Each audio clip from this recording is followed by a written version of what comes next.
Tunisian victory stands as concrete and definite evidence that the fighting services of three great countries can be combined in effective operations. At every moment during this campaign, the devastating blows that were delivered by the Air Force, supported by the undersea and surface craft of the Navy, were so directed as to further and enhance the blows that were being delivered by the ground armies.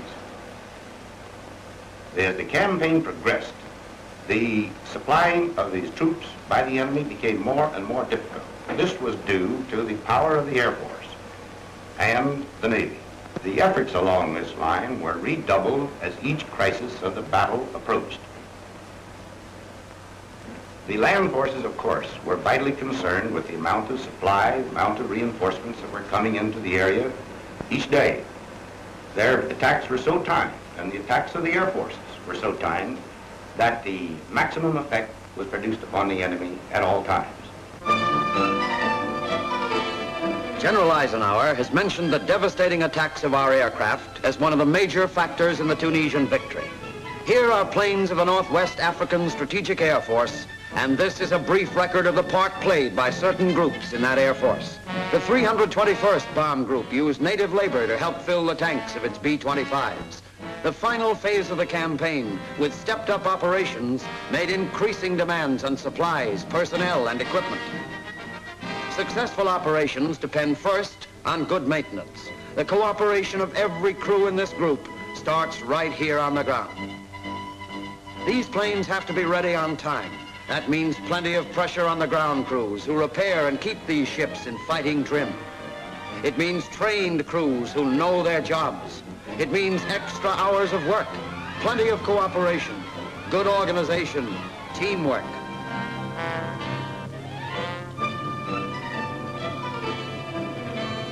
The armorers have already begun to clean and load the guns of the medium bombers.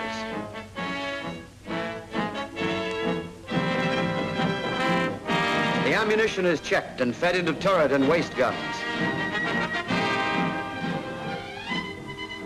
Our ordnance crew arrives and begins to bomb up the B-17s.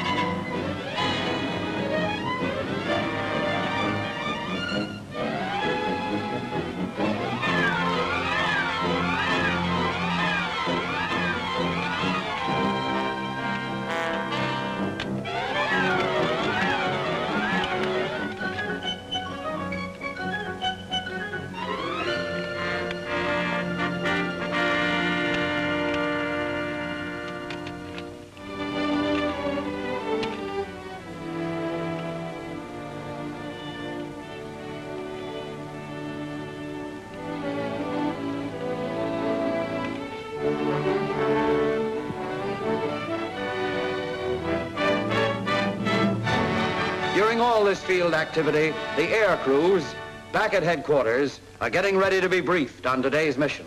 The crews of the 321st Bomb Group answer briefing roll call by Captain Heinlein. Among those present were Lieutenants Bruce Stouts, Here. Hamilton Brinkley, Here. and Charles Failing. Here. St. Clair. Here. Hartzell. Here. McGowan. Klingro. Feynman. Lundgren. Captain Malcolm Haven briefs them on today's target. The target for this afternoon is Mature, a place that you so successfully bombed just 3 days ago. It's an easy target to find. It's a straight run on from Souk El Chemist, where you pick up your escort of P-40s. It's about 63 miles from this point here. You should have no trouble with heavy flak until you reach the target area of Mature itself. Colonel R.D. Knapp. Gentlemen, on bombing this town of Mature that we hit several days ago, and hit fairly well, as you see from the photographs of the town before and after striking. It was very important to keep your tight formation. And any trouble you get into in this area is more apt to be from the enemy pursuit than from the ground flak. In another headquarters, Captain W.P. Saunders. Gentlemen, This mission today is just a part of a well-organized plan to prevent a successful evacuation by the enemy. Our government is furnishing you about $10 million worth of equipment in order to do a good job. From all available information, we estimate that there are about 50 enemy aircraft, mostly Me-109s, on this airdrome, in addition to 35 transports, largely Ju-52s. Now, these transports are at the present time furnishing a large part of the enemy's supplies, and in addition, of course, will be used in any evacuation move. Now, your job today is to see that these particular transports are not available tomorrow. Colonel Donovan. This is a 101 raid for the 97th today, and let's make this second 100 as destructive as we've made the first 100. Now, we've got these bastards on the run here. Let's keep them on the run, and let's mow down all the air power that they have. Take time tick now. Coming up on 10:16. 15 seconds to go.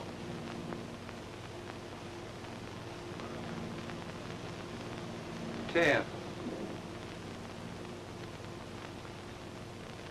5, 4, 3, 2, 1, hack. After briefing, the heavy bomb crews leave directly for the planes.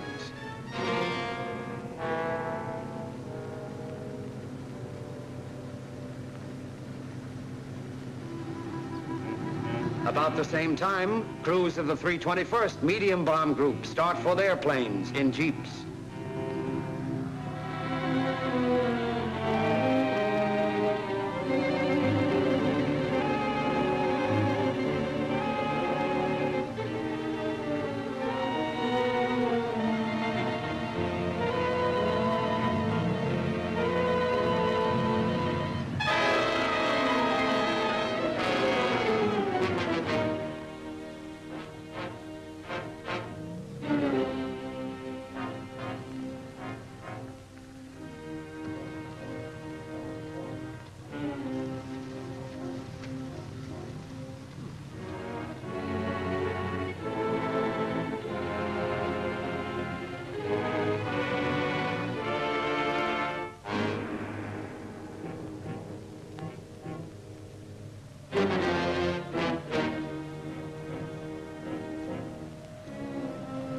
These medium bomb crews will attack their target, Mature, while the B-17s head for Sidi Ahmed Air Base.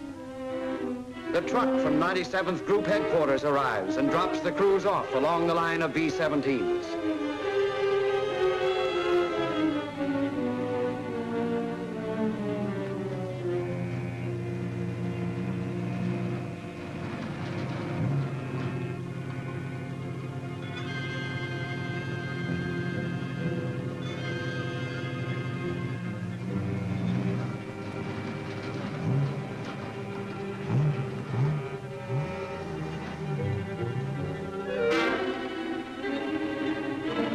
Many of these crews are already veterans in this campaign.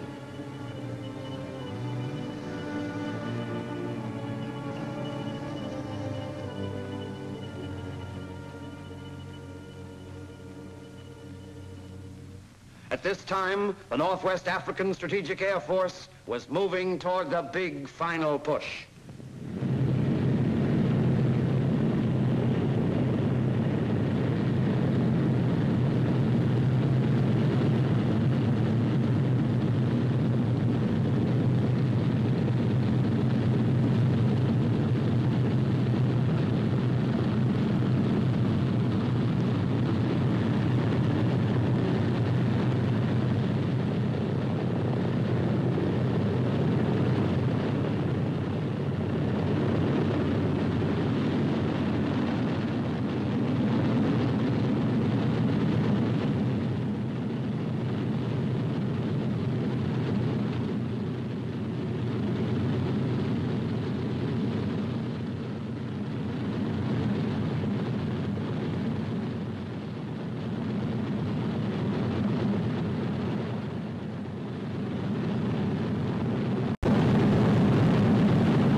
Great hits were scored on the airfield.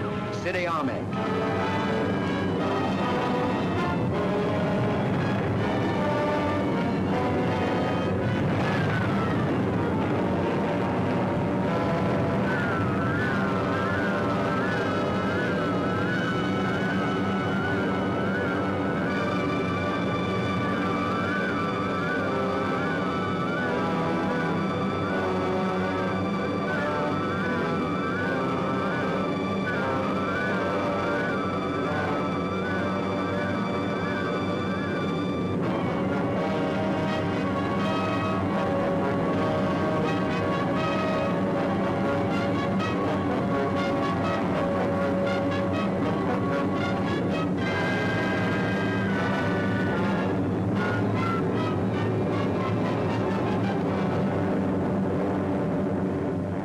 Immediately after the mission, crews of the heavy bomb group arrived for interrogation. This crew had a very successful mission. Did any of you fellas get any today? I got one, too. Good, that's swell. That makes two for this crew. Well, Olson, let's hear your story.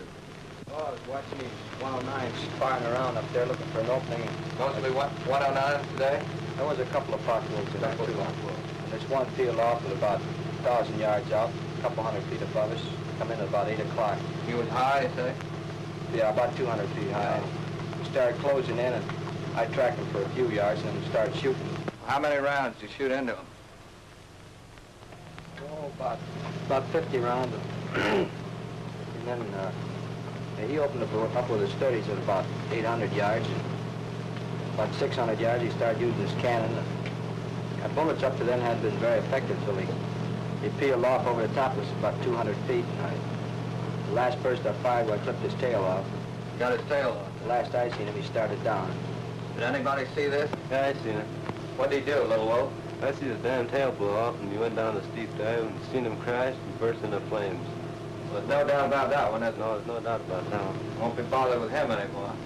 Now, Stella, you also got one, didn't you? Yes. This one here come in about 4 o'clock high. What was it? Clock Wolf. Black Wolf. 190. That makes one of each. Yes. This one come about 4 o'clock high, and he was coming in. He wanted to slide in on a tail, but he wanted to get in there stable, stable horrorizer.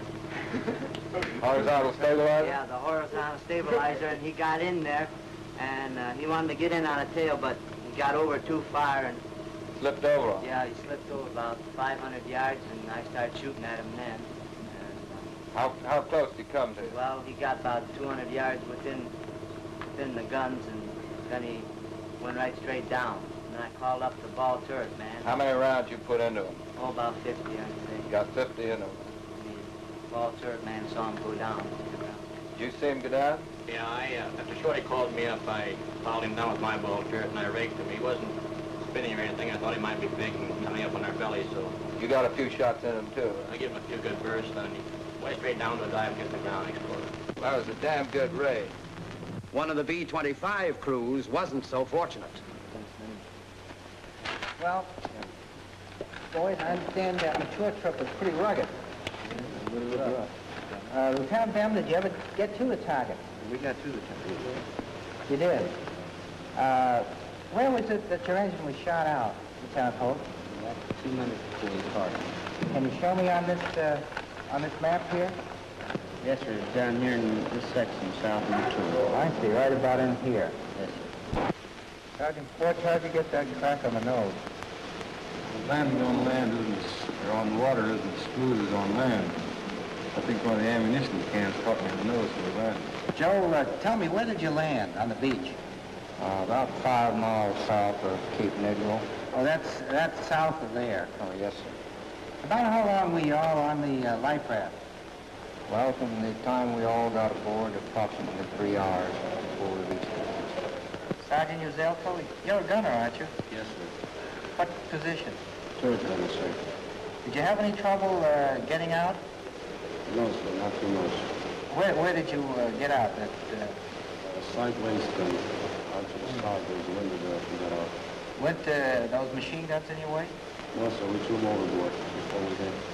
If I need any more data or pinpoints, I'll call on you, fellas, and Thanks a lot. I think that you've had all the tough luck that's coming to you, don't you? The Battle of Tunisia is over. It was a hard fight, but it represented only the initial phase of this operation. It was a preliminary bout. The main event will be the all-out air operation against Germany and against Berlin itself.